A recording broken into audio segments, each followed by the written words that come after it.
Mwiriwe hoteza amatwi BBC gahuza miryango aho uri hose ku isi kaze kuri radio kuri bbcgahuza.com kuri Facebook live mu buryo bw'amashusho no ku mirongo migufi ya shortwave. Dore ingingo z'ingenzi z'amakuru turambora mu kanya kuri uyu wa gatanu tariki ya 26 z'ukwa 12 27 mu Mbabarira. Perezida w'u Burundi Evariste Ndayishimiye yahakanye ibirego by'abategetsi b'u Rwanda ko bukorana n'umutwe wa FDLR. Ni mu kiganiro ngaruka mwaka yahaye abanyamakuru n'abanyagihugu i Bujumbura. U Rwanda nibo rwatwara ubwo rwego rw'iperereza tuca tumubwira tuti zamura tubwira aho ba FDLR bo babari murabe ko rutabatera tutabateye muca mumenya ko ari abagenzi. Hanyuma rero u Rwanda rumaze kwiyamamaza ko ruriko rukorera M23 ishavu ryaciye riza kuko u Burundi buriko bufasha leta ya Kongo. Hagati aho igisirikare cya Repubulika ya Demokarasi ya Kongo kiravuga ko cyafashe umusirikare w'u Rwanda cyemeza ko arwanira ku ruhande rw'umutwe w'inyeshyamba za M23. Naho muri Mozambique hakomeje kuvugwa imvururu zateye bamwe mu baba mu gihugu kuba mu bwoba ndetse hari n'abamaze guhunga. Turavugana n'umwe mu babayo. Aho turi mu bisanzwe nta butike yuguruye, nta soko ririko rirakora, nta bisi iriko iragenda. Mu by'ukuri ubuzima busa n'ubwahagaze, ndavuga aho duherereye i Maputo. Hari n'abazamuganga nk'uko bisanzwe buri wa gatanu ndetse navugwa mu mikino.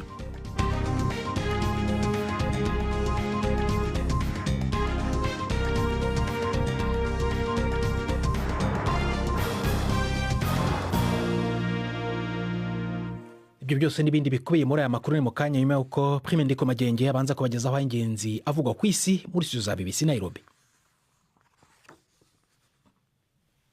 Hamwe OTA rwavuze yuko rugiye kongereza ibikorwa byo gukizura mu kiyaga ca Baltic inyuma yaho Uburusiya bwagiririjwe ko bwaciye n'ibigirankana urutsinga rwo munsi y'amazi rutwara umuyaga nkuba. Urwo rutsinga ruzwi nka Estlink ya kabiri rutwara umuyaga nkuba hagati ya Estonia na Finlande ariko rwahagaritse gukora ku munsi wa Noel. Igipolisi ca Finlande kivuga yuko ubwato bukorera Uburusiya bwakoroye inanga yabwo hanyuma burayikwega mu nda y'ikiyaga kugira ngo ice urwo rutsinga. Estonia yarungitse ingabo zayo zigwanira mu mazi kugira zije gukingira urundi rutsinga rusigaye Estlink ya mbere. Umushiranganje wa Estonia ajejwe ubutungane Liza Pakosta yavuze yuko amategeko mpuzamakungu ahasanzwe agenga amazi adahagije kugira hangane n'ikibazo nk'ico c'insinga n'imiringoti bica munsi y'amazi, ko rero ayo mategeko akeneye gushirwa ku gihe. When a ship drags anchors, iyo ubwato bugendagenda ahantu harehare munsi y'amazi ntabwo byareka kugaragara. Rero kugeza ubu ibibazo amategeko arebana n'ibyo mu mazi yagiye ahura nabyo harimo nk'ubujura cyangwa gutangaza amakuru bihakorewe, ukugutinda mu mazi hagamijwe kwangiza ibikorwa remezo byo mu nyanja, ntabwo amategeko mpuzamahanga abivugaho mu buryo bwihariye. by the international law. Abarokotse isanganya ry'indege muri Kazakhstan ryahitanye abantu 38 bashinze intahe ziteye ubwoba zingene hari ikintu nibura kimwe cyaturitse hanze y'indege imbere yuko yikubita hasi. Babiri mu bari muri iyo ndege ubu bari mu bitaro bavuze yuko bumvise ikintu gikubise igihe indege yagerageza kururukira aho byari bitegekanijwe muri Checheni ku wa gatatu. Nyene indege kompanyi Azerbaijan Airlines yavuze yuko iyo ndege hari ikintu cyo hanze cyayikubise kiranahungabanya ubuhinga bwayo. Nta donido yatanze. Leta y'Uburusiya yanse kugira icivuze kubibandanya binugwanugwa yuko iyo ndege bayihenze ko hanyuma igaciraswa n'ubuhinga bw'Uburusiya bwo kwivuna ibitero byo mu kirere. Ubushikiranganje bw'amagara muri Gaza buvuga yuko butagishobora kuvugana n'abakozi n'abarwayi bategetswe n'igisirikare ca Israel kuva muri imwe mu bitaro byari bisigaye bikora mu buraruko bw'iyo ntara. Umuvugizi yabwiye BBC yuko abakozi bakeya cyane bonyene hamwe n'abarwayi barembye cyane aribo basigaye muri ivyo bitaro vya Kamal Adwan. Abasirikare ba Israel bavuze yuko bafashe ingingo zuko abari muri ivyo bitaro bavanwayo mu mutekano w'abanyagihugu basanzwe no kuvuga abasivile. Yagirije Hamas gukoresha ico kibanza mu gutanga amategeko y'intambara. Ishami rya ONU riraba amagara ku isi OMS ryongeye gusaba ko ibigo by'ubuvuzi bitoterwa canke ngo bikoreshwe ku mvo za gisirikare. Aya makuru mwumva na ya BBC. inama nshingamateka ya Korea y'Epfo yatoye gukura umushikiranganji wa mbere Han Dukuso yarasanzwe ariwe mukuru w'igihugu vy'imfatakibanza. Ivyo bishitse haheze iminsi umukuru w'igihugu Yoon Suk Yeol ahagariswe mu mabanga inyuma yaho ageragereje ariko bikanka kwashiraho amategeko atuma hatwara igisirikare. Iryo kurwa ryandurutse ku mpari zo kugena abacamanza bazofata ingingo kuri kazoza ka politike ka Yoon. Ubu umushikiranganje hajuje ikigega ca leta niwe agiye gushingwa ivy'igihugu. Ni inkuru ya Jean Mackenzie mwijwi rya Jean-Claude Mwambutsa. Ubwo ishyaka ritavuga rumwe n'ubutegetsi ryari rimaze gutorera ko minisitiri w'intebe Hani akoha icyizere ryifashishije ubwiganze rifite mu nteko ishinga amategeko, abadepite bo mu ishyaka rya Yoon riri ku butegetsi bahise bazenguruka urugo rw'umukuru w'inteko ishinga amategeko basakuza kandi banarakaye cyane binubira icyemezo cyo kuba yemeye ko iri tora ribaho. Abo ku ruhande rutavuga rumwe n'ubutegetsi bafashe icyemezo cyo gukuraho Bwana Han nyuma yaho yangiye kwemeza abacamanza bari batoranijwe n'inteko ishinga amategeko ngo bayobore urubanza rwo gukura icyizere kuri Perezida Yoon. Bavuga ko Bwana Han ari gushyigikira ikibaba Perezida bityo ko adakwiye gukomeza kuyobora igihugu. Gusa ugukurwaho kwe kwatumye Korea y'Epfo irushaho kwinjira mu mpagarara za politiki. Minisitiri w'imari wagizwe perezida mushya w'agateganyo yavuze ko agiye gukora ibishoboka byose ngo asubize igihugu ku murongo.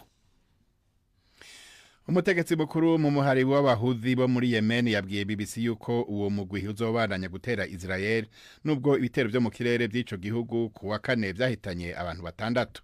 Mohamed Al-Buhaiti yavuze ko abahuzi ubu naho bari mu ntambara itaziguye na leta zunze ubumwe za Amerika n'Ubwongereza kubera ugushigikira ico yise ihonyabwoko rya Israel muri Gaza.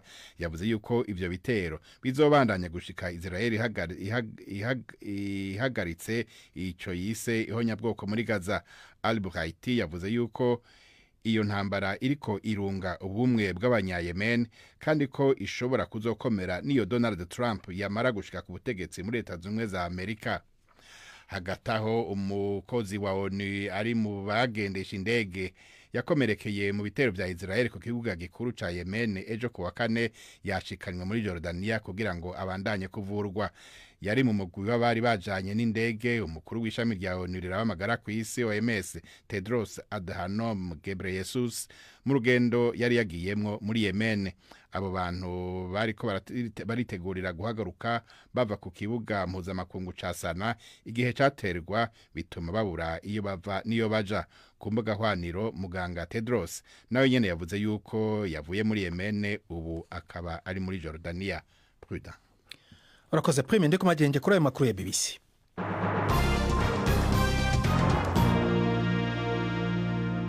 Ikaze ku makuru arambuye duhera mu Burundi aho Perezida Evariste Ndayishimiye yahaye ikiganiro ngarukamwaka abamenyesha makuru ndetse n'abanyagihugu aho yasubije ibibazo bitandukanye byerekeye ubuzima bw'igihugu. Iki kiganiro cyabereye mu mujyi wa Bujumbura.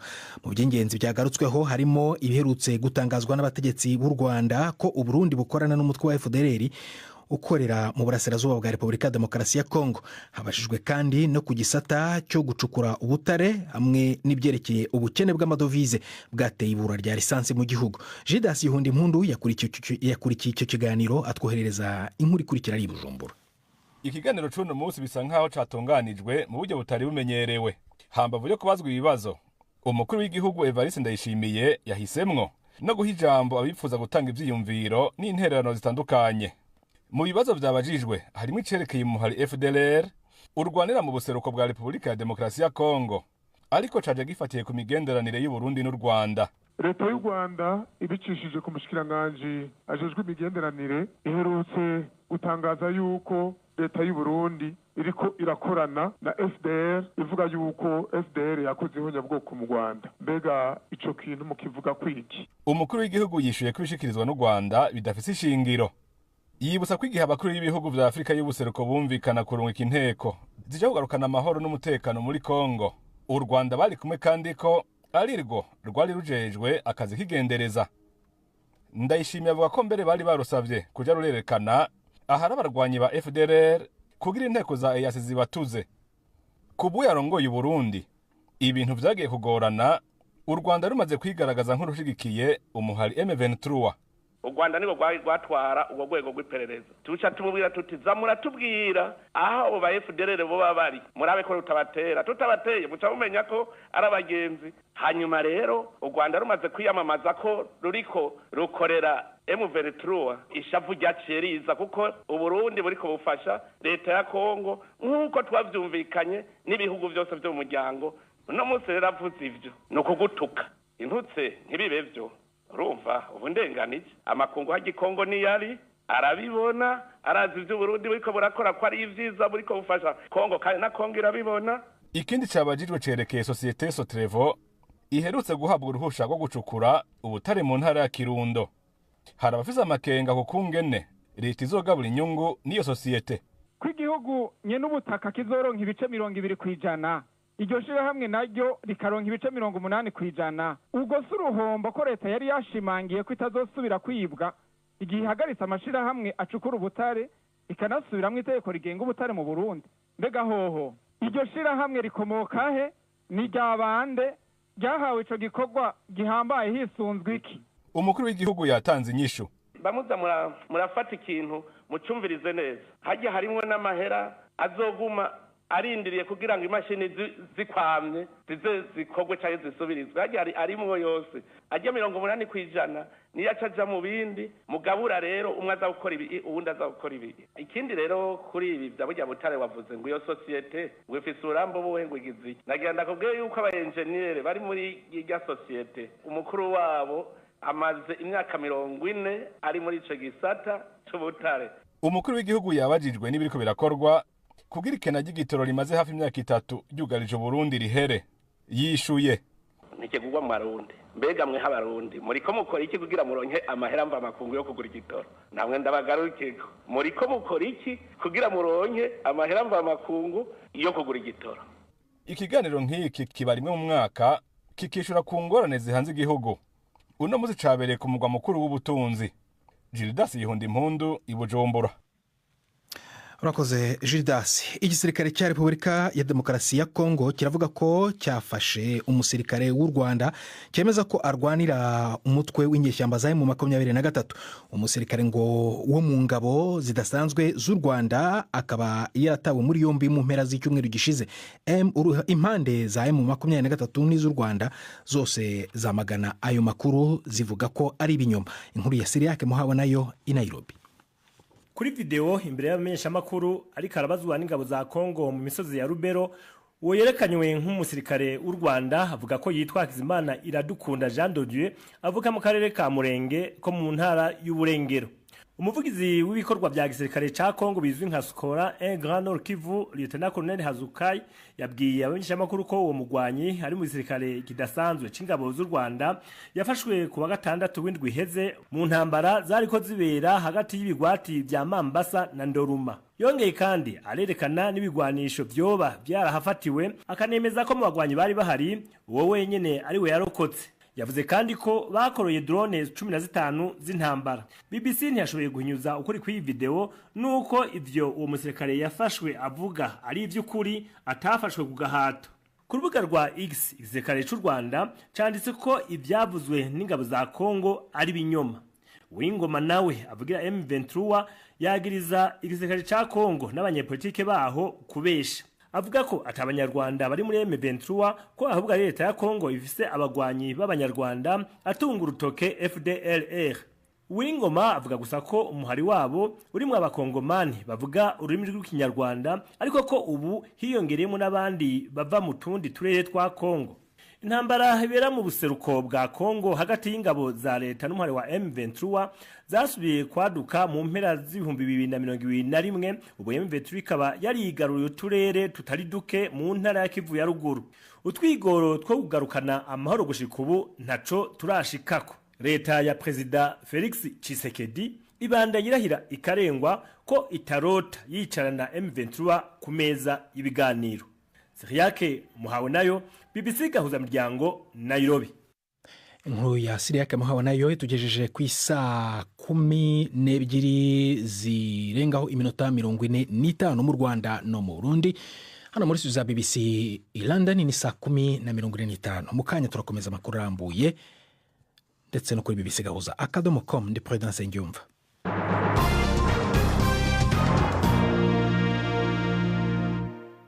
Tujye muri Mozambique ku kibazo gikomeje cy'imyivumbagatanyo ivugwa muri iki gihugu. Abantu babarirwa mu bihumbi byinshi bamaze no kwambuka umupaka bahungira mu bihugu by'ibituranyi nka Malawi kubera ibikorwa by'urugomo.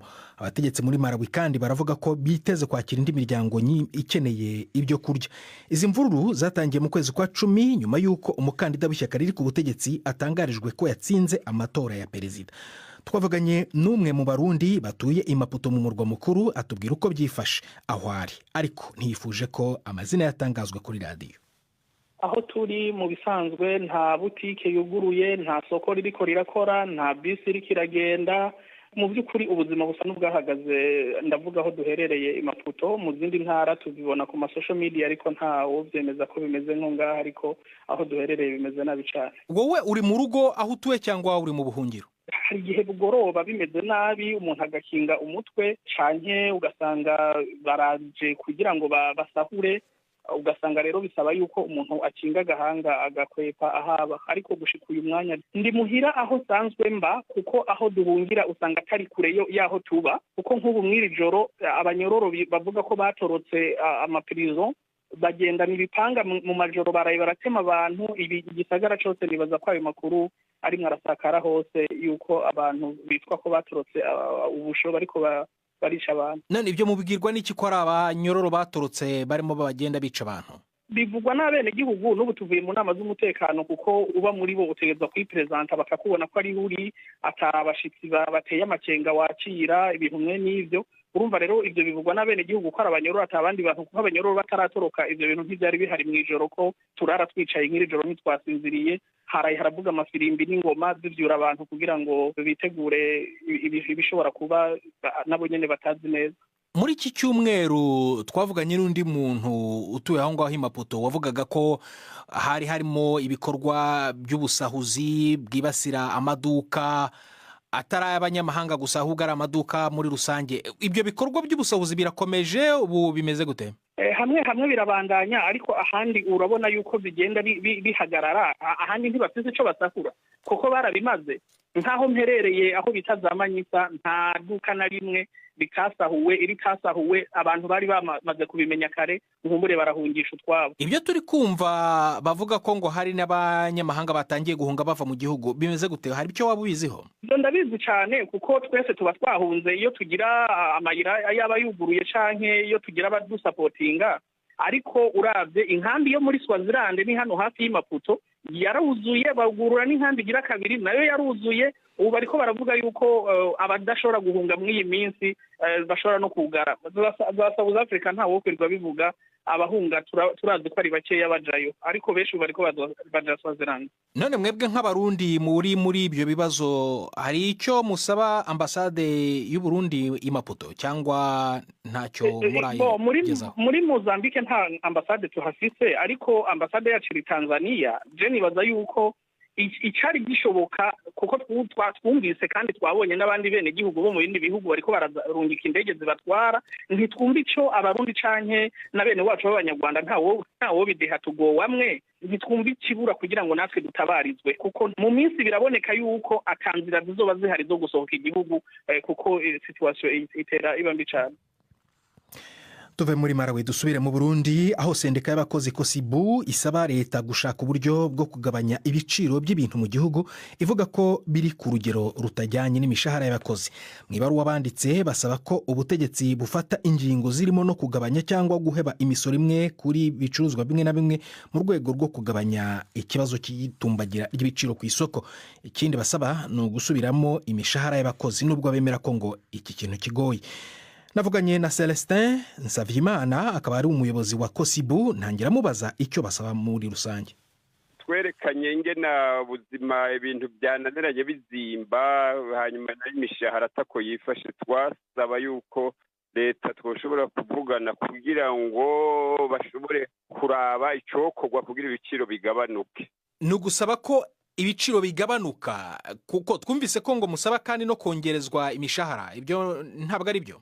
Bo turabisaba gatoyi tuvuga yuko iyo mishahara yogerageza ikisunga uko ibiciro biduga bimwe bita mu gifaransa indexation des salaires sur les prix mugabo biragoye rwose ni ibintu bigoye kuko ukuntu ibiciro ino biduga biteye ubwoba byo ntibyoshoboka biragoye mugabo hari ingingo zimwe zishoboka zishobora gufatwa na leta nko kugerageza kugabanya amatagisi amwe ku bidandazwa bimwe hanyuma ibiciro bigaca bigabanuka cyangwa kugaragaza ingena nk'ibitoro byoshobora kuza biraboneka. Mugereranyije n'uburyo ibiciro bihagaze muri iki gihe mubona umushahara ukwiye watuma ujyana n'ibyo biciro ari nk'uwuhe? Sinzi muri urwo rwandiko kubona harimo akantu twerekanye icyo umuntu ahembwa umushahara asanzwe akaba afite umuryango w'abantu 6 ni ukuvuga abana 4 n'umukenyezi wiwe mbere duca dushiramo n'umuntu uze abakozi babirakoresha ucunga abana biwe batoyi n'uwundi amutekera twovuga bo mu gikoni tugaca duhura rero yuko turavye bija hafi ku miliyoni 2,800 birenga gatoyi urumva rero ayo mahera ntabayafata nk'abakozi ba leta nta n'uyafata.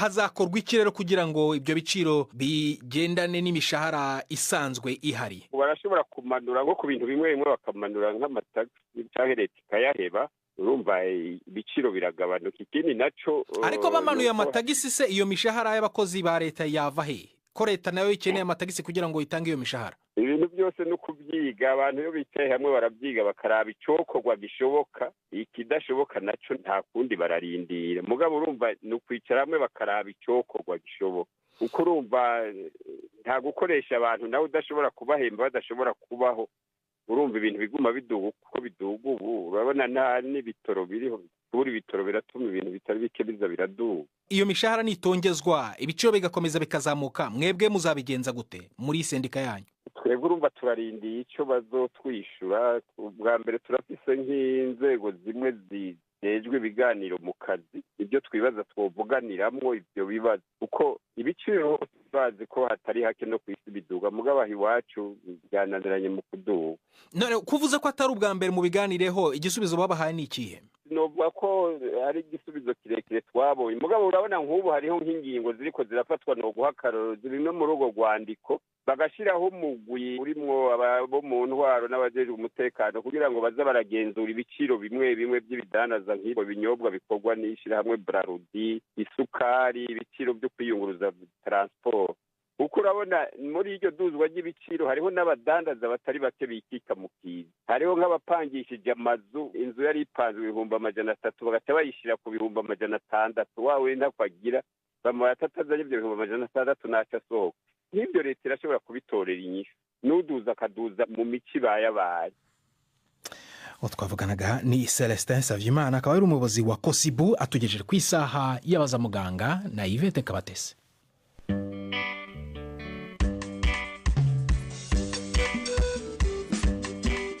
Mwiriweho neza.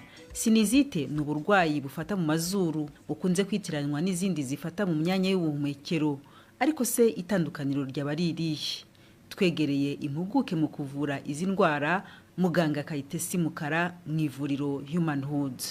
Iyo tuvuze sinozite ni uburwayi bufata imyanya ikikije amazuru. Ni ukuvuga ngo mu gahanga k'umuntu harimo imyenge igenewe kubirimo umwuka gusa nta kindi kintu kigomba kuba kirimo. Hari iri hejuru y'amaso, hari n'iri munsi y'amaso ikikije amazuru. Izo nizo zitwa sinus. Rero iyo izo sinus zarwaye hakajyamo ubwandu cyangwa infection, iyo harimo inflammation, nibyo byitwa sinusite. Byakagombye gutandukanywa nuko mu banyarwanda kenshi iyo umuntu yitsamuye bavuga ko afashwe na sinusite kandi kwitsamura nabwo ari sinusite kenshi kwitsamura ni impamvu kenshi ni allergie cyangwa ikintu cyose gishobora kwinjiye mu mazuru kigatuma mu mazuru nyine habamo nko kwirinda. Kwitsamura ni kugira ngo hari ikintu cyagiye mu mazuru cyahatokoje kirimo kugerageza kuvamo cyangwa kwa ko n'umuntu aba afite ibibazo bya allergie nyine umubiri wivumbagatanyije hakazamo ibimenyetso byo kwitsamura. Rero utwo tuntu twa sinisi turwara byagenze gute kugira ngo bibe sinizite?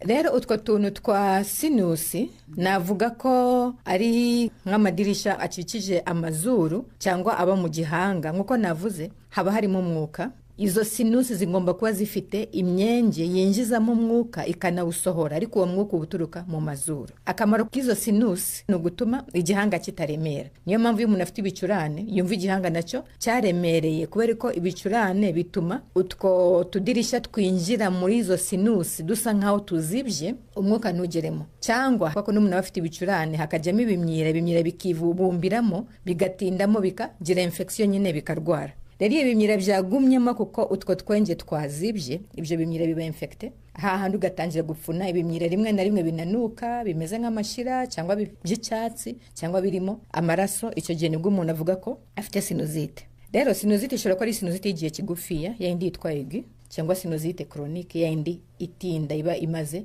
igihe kirekire umuntu ayirwaye igatinda. Kugira ngo bimere gutyo umuntu yitwe ko ahorana icyo kibazo cya sinusite biba byagenze gute?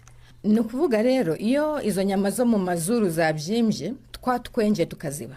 Iyo twazibye ntituvurwe cyangwa ukagira ibicurane bigatinda bigasa nkaho bitagikira, cyangwa buri uko arwaye ibicurane bigasa nkaho bimurembya cyane, ni ukuvuga ngo iyo myanya yo muri sinusi bifitemo ikibazo. Rero buri uko urwaye ibicurane bigasa nkaho birimo kuririra ku kibazo n'undi cyari gisanzwe kiri mu mazuru cyangwa kiri muri sinusi. Ikindi cya kabiri, hari ikintu cyitwa polype.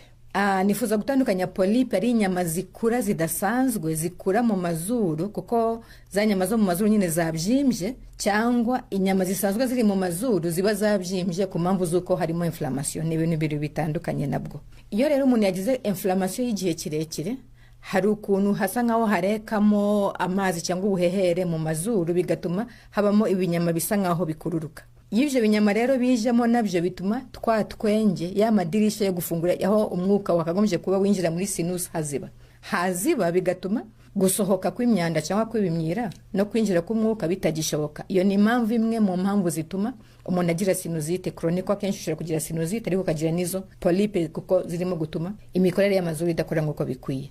Ariko tutarajya niyo hose, nk'uko twabivuze, ushobora kurwara ibicurane. Warwara ibicurane ntibikire neza, bigasiga inyama zo mu mazuru zibyimbye, nyine wa mwenge wo kwinjiza no gusohora umwuka n'ibimyira muri sinusi ukabura zibye, icyo kibazo nyine kigatangira ukagira sinusite.